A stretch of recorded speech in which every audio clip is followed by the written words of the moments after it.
ശ്രീരാധേ ശ്രീരാധേ. 10 വർഷങ്ങൾക്ക് മുമ്പ് വിവാഹം ചെയ്ത ഒരു ദമ്പതികൾ വീണ്ടും ഭഗവാന്റെ മുമ്പില് വിവാഹം നടത്താണ്.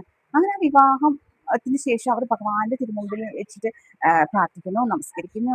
എത്ര പ്രാർത്ഥിച്ചിട്ടും നമസ്കരിച്ചിട്ടും അവർക്ക് മതി വരാത്തത് പോലെ നമുക്ക് തോന്നാണ്. അവർക്ക് ഭഗവാനോടുള്ള ആ അടുപ്പം കാണുമ്പോൾ, ആ ഭഗവാനോടുള്ള ആ ഭക്തി കാണുമ്പോൾ നമ്മള് എന്താ ചെയ്യാ? നമുക്കൊന്നും ഒരു ഭക്തി ഇല്ലാന്ന് തോന്നാണേ.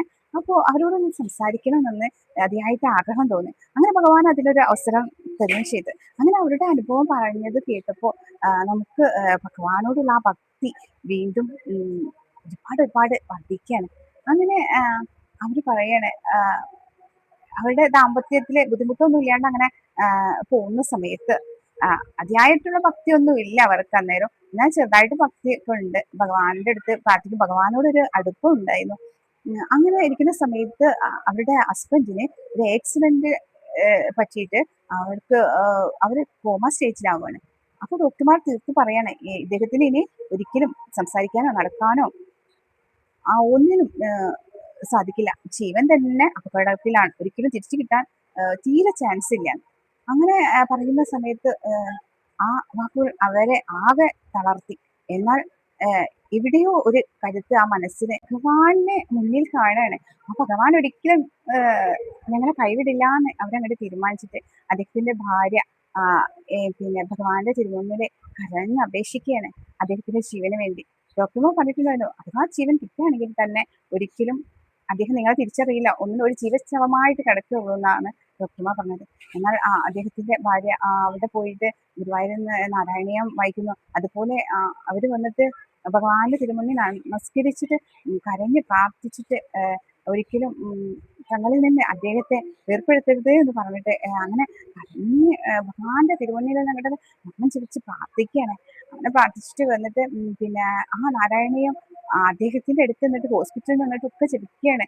അങ്ങനെ അവർ ഭഗവാന്റെ അടുത്ത് പ്രാർത്ഥിക്കുകയാണ്, തന്റെ ഭർത്താവിന് ഒരിക്കലും ജീവനാപത്തൊന്നും ഉണ്ടാവരുത് എന്ന് പറഞ്ഞ് നാമം ജപിച്ച് സദാസമയം അവിടെ അദ്ദേഹത്തിന്റെ അരികത്തിരുന്നിട്ട് അദ്ദേഹത്തെ ശുശ്രൂഷിക്കുന്ന സമയത്ത് നാമം ജപിക്കുകയാണ്. അങ്ങനെ ഈ ജീവൻ മടക്കി തരികയാണെങ്കിൽ ഒരു ആപത്തും എല്ലാം സാധാരണ പോലെ ആയിട്ട് അദ്ദേഹത്തിന് ജോലിക്ക് പോകാനൊക്കെ കഴിയണം. ഒരു ബുദ്ധിമുട്ടും ഇല്ലാണ്ട് ആയുസ് ആരോഗ്യത്തോടു കൂടി തിരിച്ചു വരികയാണെങ്കിൽ ഗുരുവായൂരപ്പന്റെ തിരുമുമ്പിൽ വന്നിട്ട് ഞങ്ങൾ വീണ്ടും വിവാഹിതരായിക്കോളാന്ന് പറയാണ്. കാരണം ഒരു പുനർജന്മമായിരിക്കല്ലോ അത്. അങ്ങനെ അവർ വീണ്ടും അങ്ങനെ വിവാഹം ചെയ്യാനുള്ള കാരണം ഇതാണ്. ആ ഭഗവാൻ കൊടുത്ത ജീവൻ ഒരു പുനർജന്മമാണ്. അപ്പോൾ ആ ഭഗവാൻ തിരുമുന്നിൽ വന്നിട്ട് വീണ്ടും അവർ വിവാഹം കഴിക്കുകയാണ്. അങ്ങനെ ഉള്ള സമയത്താണ് അവരെ കാണാൻ നമുക്ക് സാധിക്കുന്നത്. അങ്ങനെ അവരുടെ ആ ഭക്തി അവരുടെ ഭർത്താവിനും പിന്നെ അങ്ങ് ലോകത്ത് പോയിട്ട് തിരിച്ചു വന്ന അതാണ് അദ്ദേഹം. അപ്പോ ഈ ഡോക്ടർമാർക്ക് വരെ അത്ഭുതമാണ് ഇവരുടെ ആ ഭക്തിയില് ഭഗവാനോടുള്ള ആ ഭക്തി കൊണ്ട് മാത്രം തിരിച്ചു കിട്ടിയതാണ് എന്ന് ആ ഡോക്ടർമാർക്ക് പോലും ആ ഒരു വിശ്വാസം ഉണ്ടാവാണ്. അത്രയ്ക്കും ഒരു കുഴപ്പമില്ലാണ്ട് തിരിച്ചു വന്ന് ആ മൈൻഡ് വരെ ഒന്നും മാറിയിട്ടില്ല. ഒക്കെ സാധാ പോലെ നോർമലായിട്ട് കുറച്ച് മാസങ്ങൾക്ക് ശേഷം പൂർണ്ണമായിട്ട് സുഖമാവാണ്. അങ്ങനെയുള്ള സമയത്താണ് അവർ വീണ്ടും അവരുടെ വെച്ചിട്ട് വിവാഹം നടത്തുന്നത്. അതാണ് ഗുരുവായൂരപ്പന്റെ അനുഗ്രഹം. നമ്മൾ പൂർണ്ണമായിട്ട് അങ്ങനെ അതുപോലെ തന്നെ ഈ കുട്ടികൾ ഉണ്ടാവില്ല എന്നൊക്കെ പറഞ്ഞിട്ട് ഡോക്ടർമാരൊക്കെ തീർത്ത് പറയുന്ന ഒരു അവസ്ഥ ഉണ്ടല്ലോ.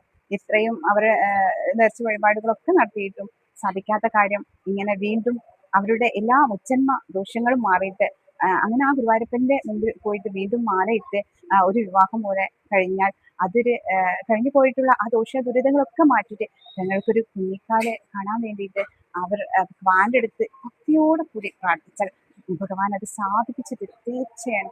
ആ ഭഗവാന്റെ അനുഗ്രഹം എപ്പോഴും നമ്മുടെ കൂടെ എത്തുന്നുണ്ട്. ഭക്തി മാത്രം മതി.